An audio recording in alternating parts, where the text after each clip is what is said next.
The next big Amazon FBA opportunity is not about finding hot products, it's actually about finding unknown brands. In this video, I'm going to reveal a step-by-step process we're using right now to generate 6 figures by partnering with brands you probably never heard of before. And the best part, you don't need to invest in inventory in a lot of cases or deal with the headaches of product development. Now, this is not your typical Amazon FBA strategy. We are not doing arbitrage, we're not doing private label, we're not even doing traditional wholesale. Instead, we've discovered a way to leverage unknown brands' untapped potential on Amazon and create a win-win situation for everyone involved. I'm going to show you how we find these diamond in the rough brands, how we approach them, and how we turn their products into Amazon bestsellers. You'll learn our criteria we use to spot high potential brands, as well as the strategies that we use to amplify their presence on Amazon. So you know that we're going out there to find unknown brands that are making money on Amazon right now, but they could be making a lot more. So what I'm going to do now is bring you over and show you how we find these brands. I'm going to have my business partner Mike Sieben help me out.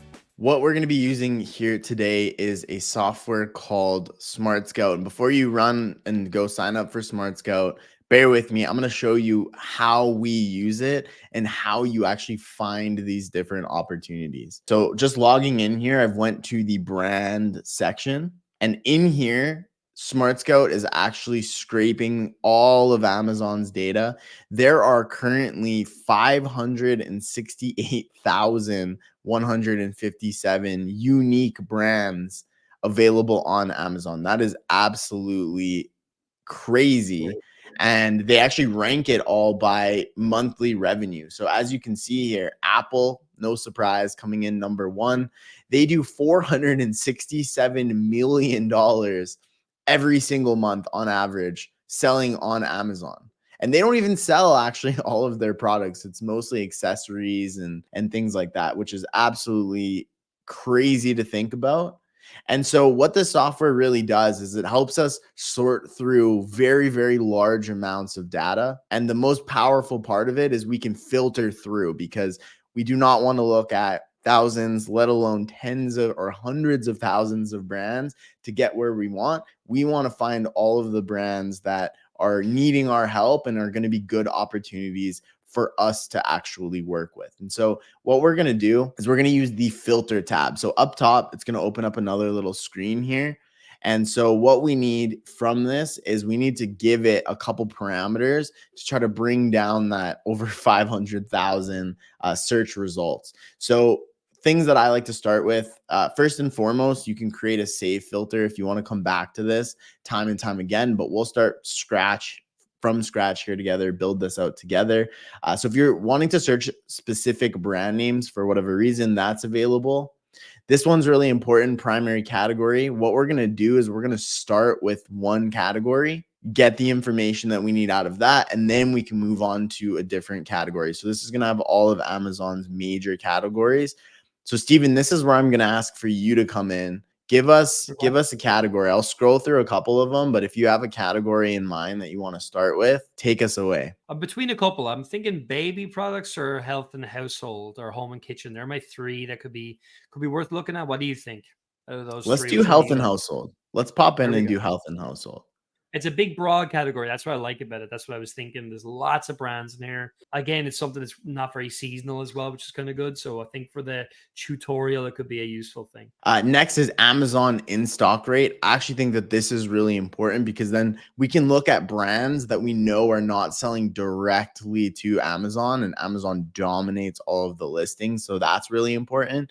And this is going to be a percentage that they're in stock on the brand's products on average. Okay. And so I'm going to put 30% because it's all right if Amazon's sourcing some products here and there and there's some competition sometimes.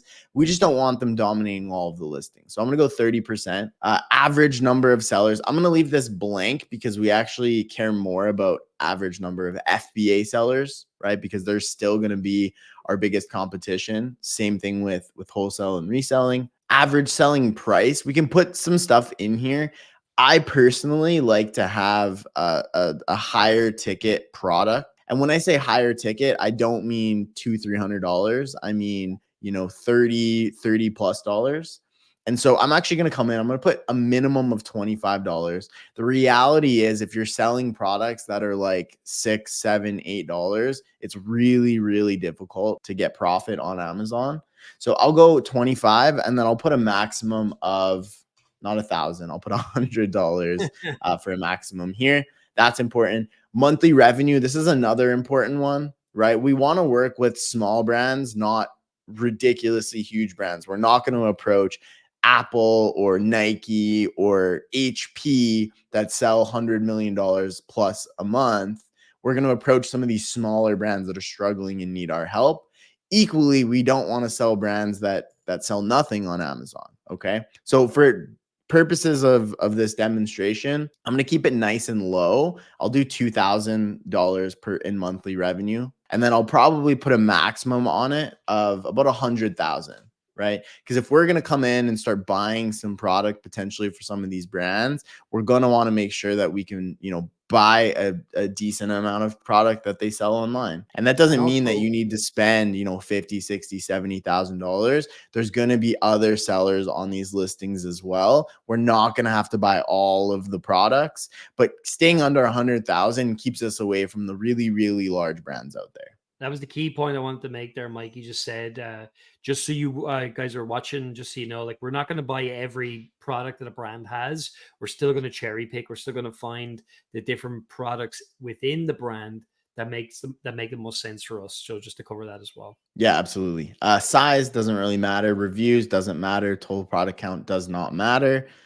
We can work with a lot of variance there. Average number of FBA sellers. I do like this one, right? If there's only one seller on a listing, it's probably the brand itself. Maybe they have a partner they're working with already and they're the one exclusive seller. And so I like to see a minimum of 3 FBA sellers. That's what I like. Again, this is average. Some listings might have 2, some listings might have 10, right? So minimum of 3, and then I'll put no maximum on that. Review rating doesn't matter. Brand score, we'll look at this in a minute. Once we get searching, multiple times, we get comfortable with it, we might go brand score. We'll leave it open for now, and we'll talk about that. And so we went from 500,000 plus brands down to 403 brands. Now, we want to open up, the reason we did this, right? We want to open up a wide scope in the beginning of brands, of opportunities. We don't want to limit ourselves. And we're also in a really large category. Health and household is one of the largest categories on Amazon. So we're naturally going to have more brands. And so what does this mean? What does 400 brands in this space mean? Well, if we take a look at this, okay, Amazon in stock rate, most of these brands have no Amazon whatsoever or very, very little. We have this one 27%, but for the most part, it's all either 0 or kind of like under that 10%, right? So no Amazon competition or very little. Average number of sellers, okay, there's multiple sellers selling these listings already.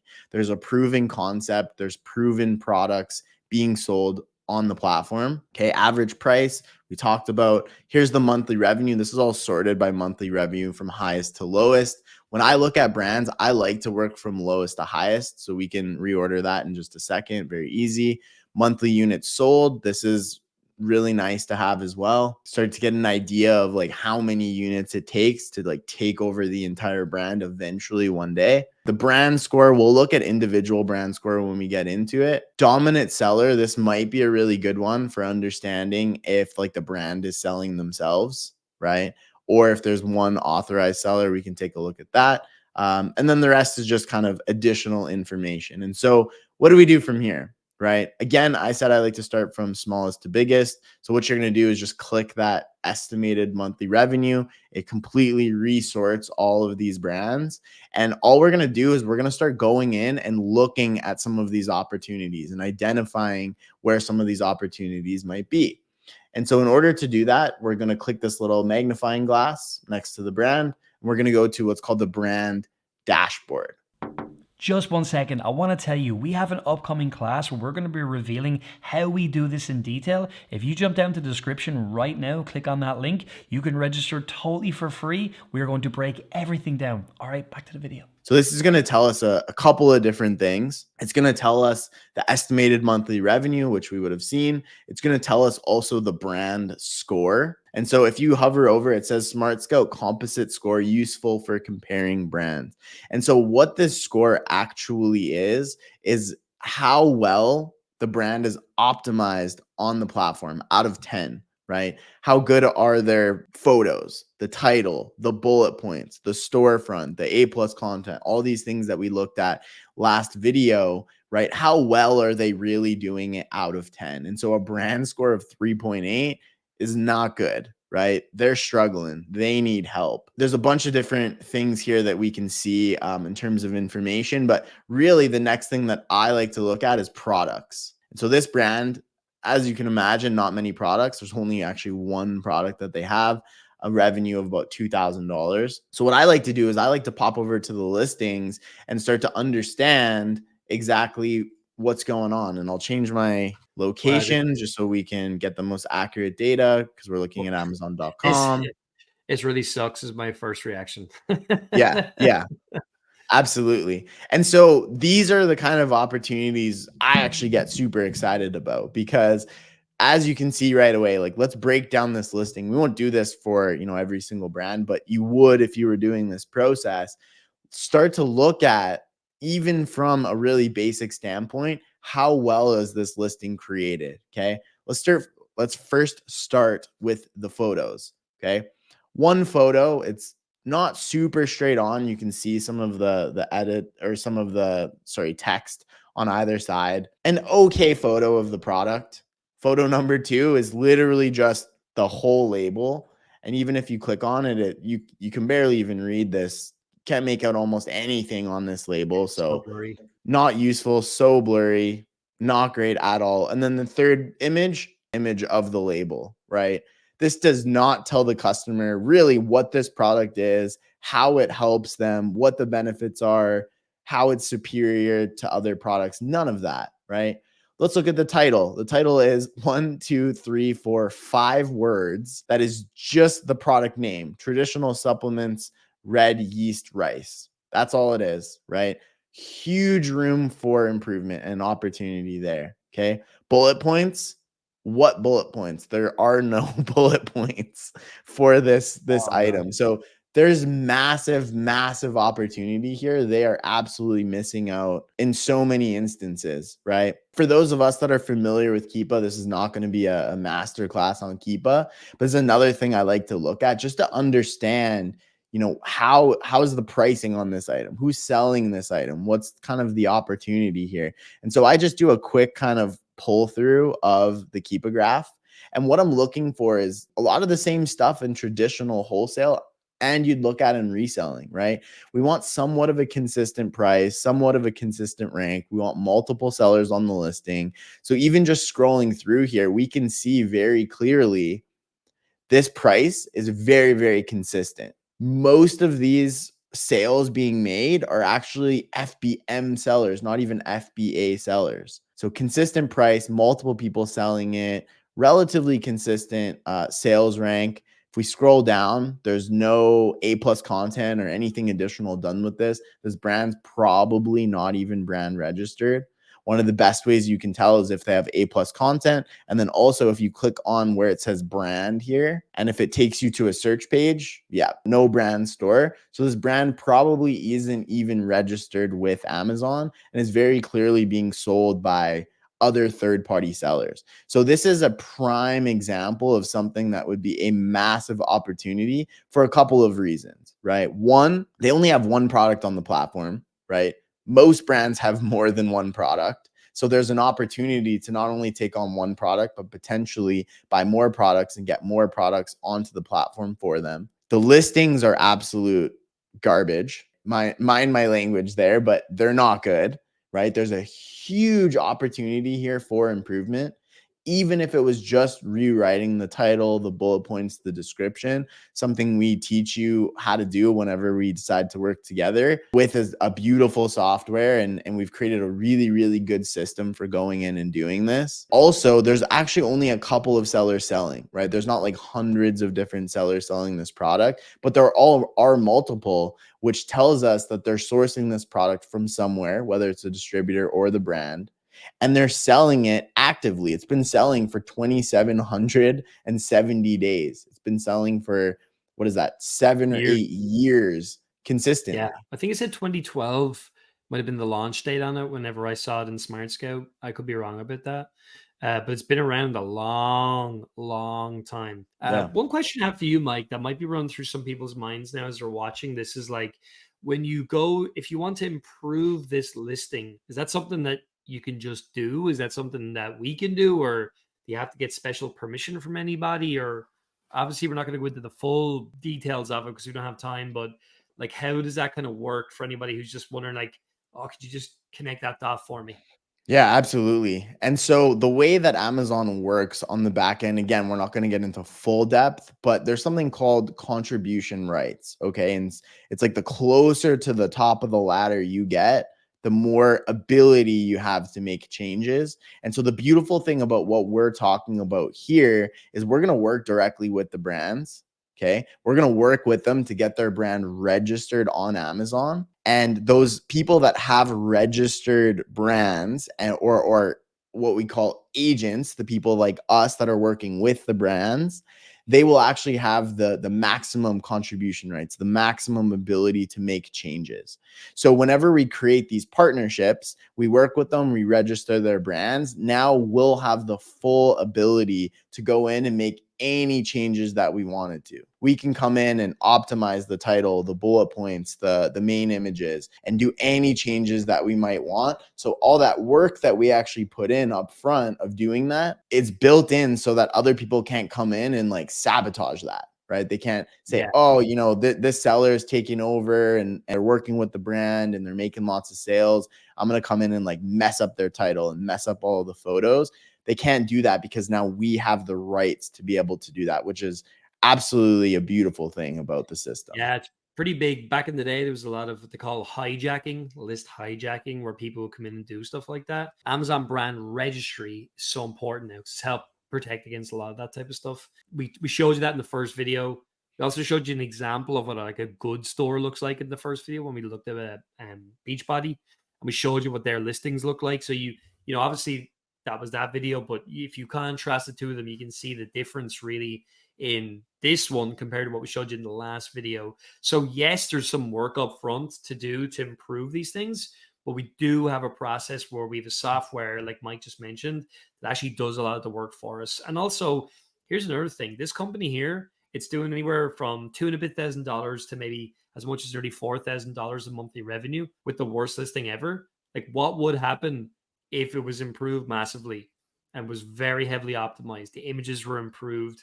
The listing itself was improved. There's more sales oriented content put into this listing. It was registered on Amazon. You use FBA to actually ship out the item. So you can see like all the elements that could be added very quickly to dramatically improve the performance of something like this on Amazon.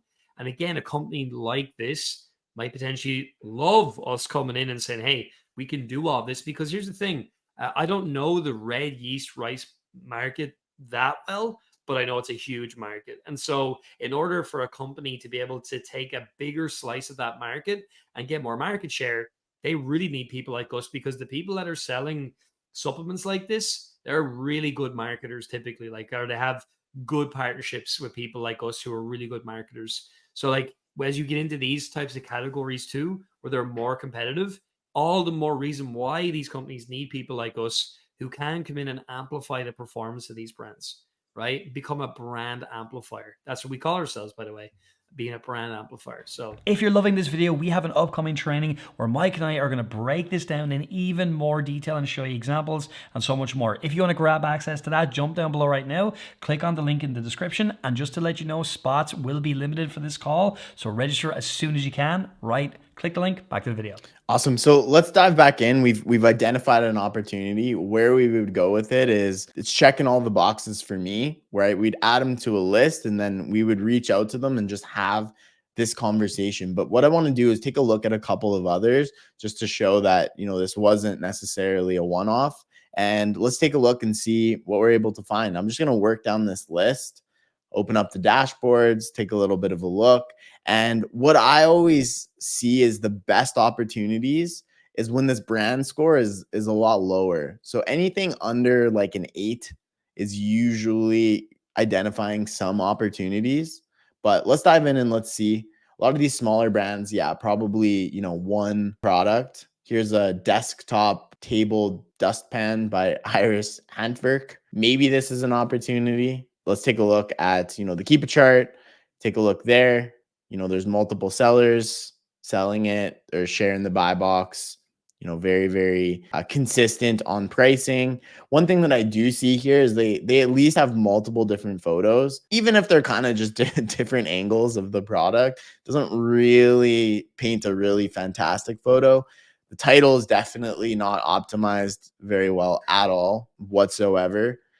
They don't have any sort of A+ content. They don't have extra images and things like that here. Let's see if they have a storefront. Yeah, they don't have a storefront. They do have other products, it looks like. They just registered them under a different brand for whatever reason. It's a bit of a mess, right? They definitely need some help when it comes to the Amazon space. So that could be then another opportunity that we look at. The company there, their handmade company, it looks like, and they really just don't know what they're doing. They didn't even put the brand in the right spot in the first place and things like that. And also the other thing I would just say to you guys watching as well is to think a bit laterally as well. So this is a desktop table dustpan and brush set, but it's more than that. Again, this is the whole point we're making, like a certain type of material that it's built with. It looks like it's probably handcrafted. Like there's lots of different keywords that could be added to this that are much more descriptive. Because if you just looked at the market for desktop table dustpan and brush set, you're going to be getting all kinds of those. You're going to be getting like plastic ones and cheap ones and all the rest. Whereas this is almost a $50 like product. Therefore, it's a premium level product, right?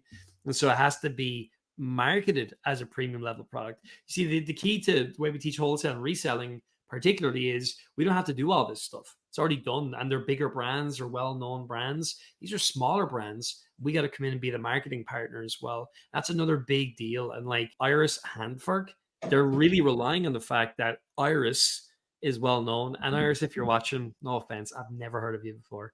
So that's unfortunate. But that's the reality. Like it's 250,000 now in health and household, but it could be so much more than that, especially at the price point. Yeah, absolutely. Lots of opportunity there.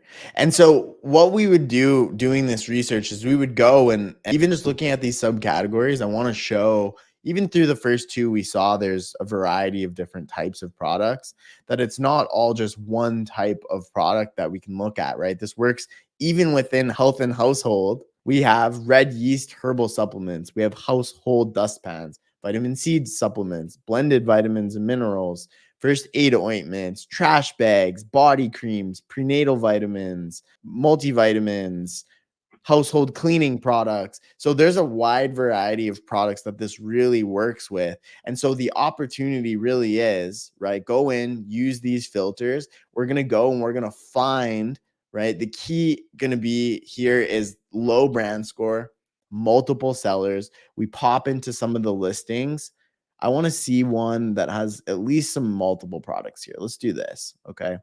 Let's take a look at one that has a couple different products. We'll open a few of those up. And we're going to go through and look at these opportunities and see where we can add value, right? There's going to be some of these where they're potentially really well optimized, really well taken care of, and there may not be opportunity. That's great. There's 400 different brands on our list. So we look at this one brand, Lerlac, right? It looks like they do body cream of some sort. Lyrac. I reckon it's Lyrac, but what do I know?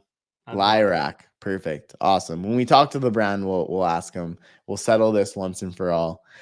When I come in here, what I see is, they have multiple images here. They're not the worst. There's definitely some areas for improvement here, but they do have multiple images, which is nice. As opposed to the first product we looked at, they actually have some descriptive keywords that are going to lend themselves a little bit better, right, than other products we've looked at. They have bullet points, but here, bullet points, right? Brand, Liralac, brand, beauty products, Attensa's existing stretch marks. This is not a good example of a really well done set of bullet points, right? We have 250 characters in each bullet point.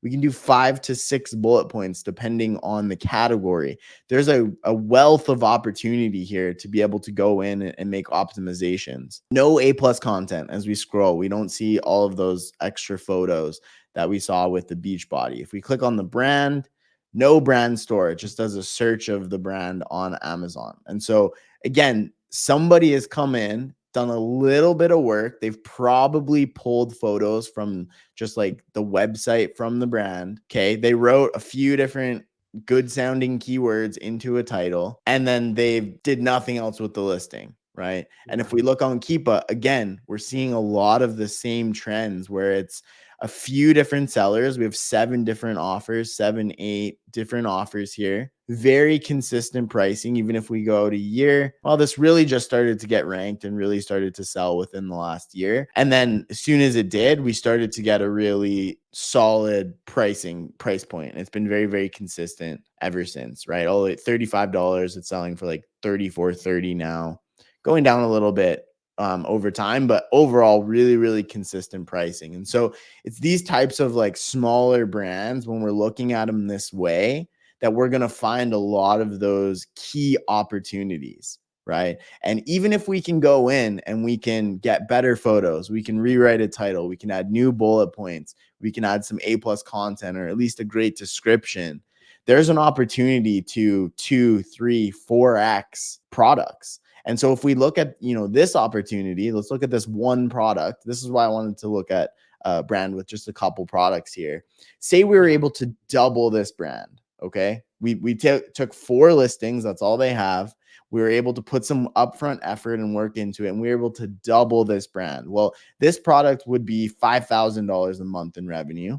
This product here, we could get to $1,000 in revenue. That's $6,000. This isn't selling at all, so we would probably not do anything with that. And then this one's not selling at all. But if we were able to go in, the effort to actually work with this brand would probably be a lot lower than a big brand. They may not even know their products are being sold on Amazon.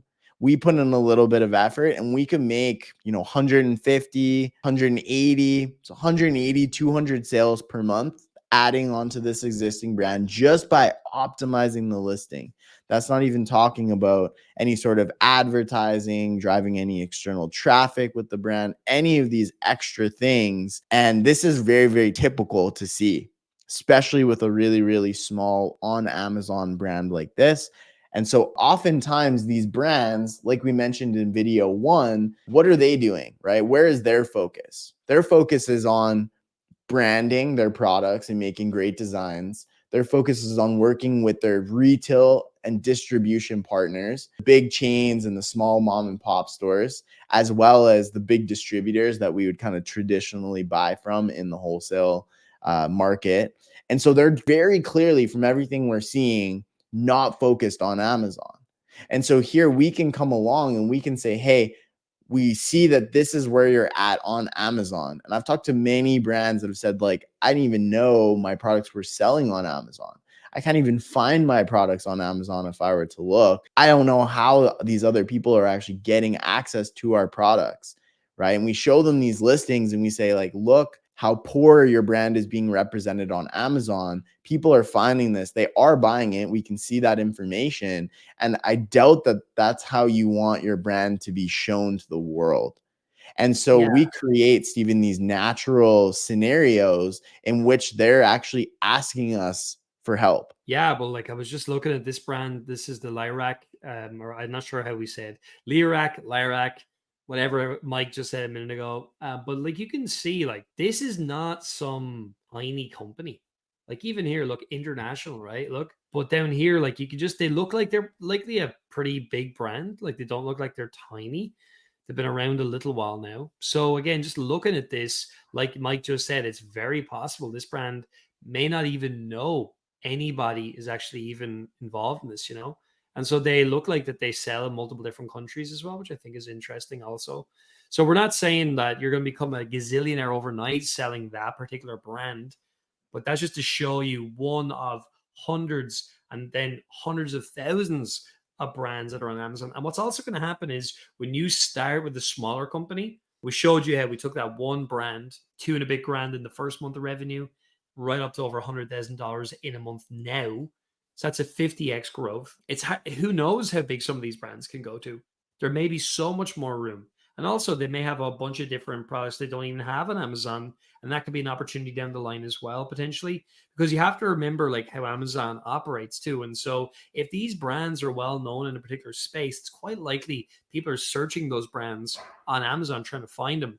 And if they're poor, if they're not there or whatever, if even there's just FBM sellers on there, so there's no FBA, well then people might be like, I want to buy it, but I don't want to buy it from a third party seller because I don't know if I'm going to get it or whatever. Whereas then if they see Amazon shipping it out, well, then they can use their Prime membership and all of those benefits to actually buy the item. So it changes the picture again. So we start looking at all this, you start to realize, wow, like I could legitimately go to a number of brands. I could start by buying directly and making money, helping them improve what they're doing.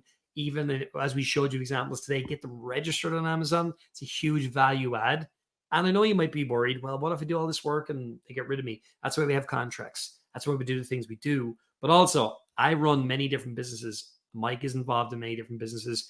And as business owners, I'll tell you, if you come into my business and you make me a ton of money, and I don't have to do very much for that, I'm not going to break that. I'm going to let that roll because that's what smart business owners do. So don't let that be a fear that gets in your way of opening up what could be just a humongous opportunity for you and your future. Yeah, I wanna take a look at just a bigger opportunity because we looked at some of the Let's really do it. small ones, right? And I like to start with the small ones because those are gonna be like I like to think of them as like the hits. They're not the home runs, but they're gonna get you to first base. A good way to get started, get a few $1,000s in sales under your belt. But let's take a look. This is from the same kind of band of revenue that we looked at, the same filter. Let's look at this. And I want to just do a thought experiment and talk about what if, right? What if we were able to do more with this one?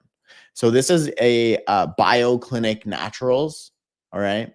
They have a whole catalog of products. They have 19 different products currently available, selling all the way from 17 and a half grand a month down to products that don't sell, and even just like a couple $100 a month on the first couple there.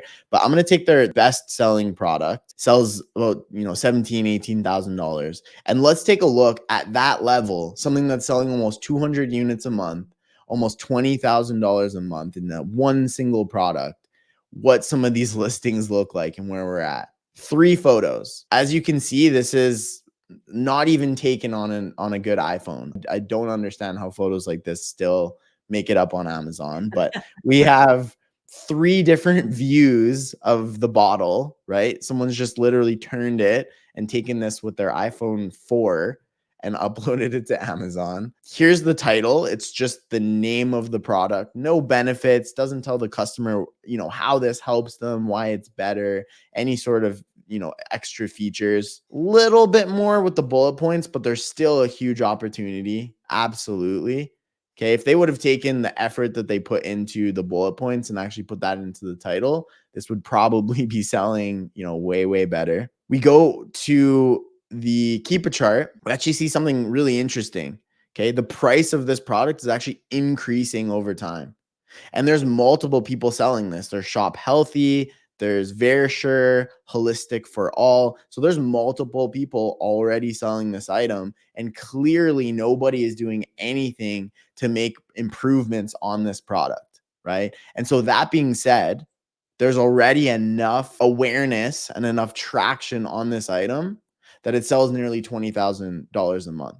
Now imagine if you took this, you added some high quality images, you reworked the title to show the customer why this matters to them, where this product could be. This has 60 ratings, 4.5 rating. So people buy it and they like it. Even the way the listing looks, they buy it and they like the item. So this is a 300%. surefire look at a product that, with a little bit of help and rehab, again, just doing a thought experiment here. If we could double this listing, double the amount of people that say yes when they get here, that's a $40,000 a month single product. And this brand has 19 products. And so Exactly. you can see how, a single brand having that conversation, showing them what's going on, making some simple improvements, you can easily get to multiple 5 figures a month, 6 figures a month, 7 figures a month, potentially one day by doing this exact model. And what's huge about it too is the fact that you just said like it's got lots of different products this brand does, which I think is a big deal. But also there's so many improvements that can be just, there's a saying, small hinges swing big doors. And that's definitely the case with a lot of these different opportunities. It's huge. If you've got this far, you clearly love this video, and I want to let you know something. We have an upcoming training class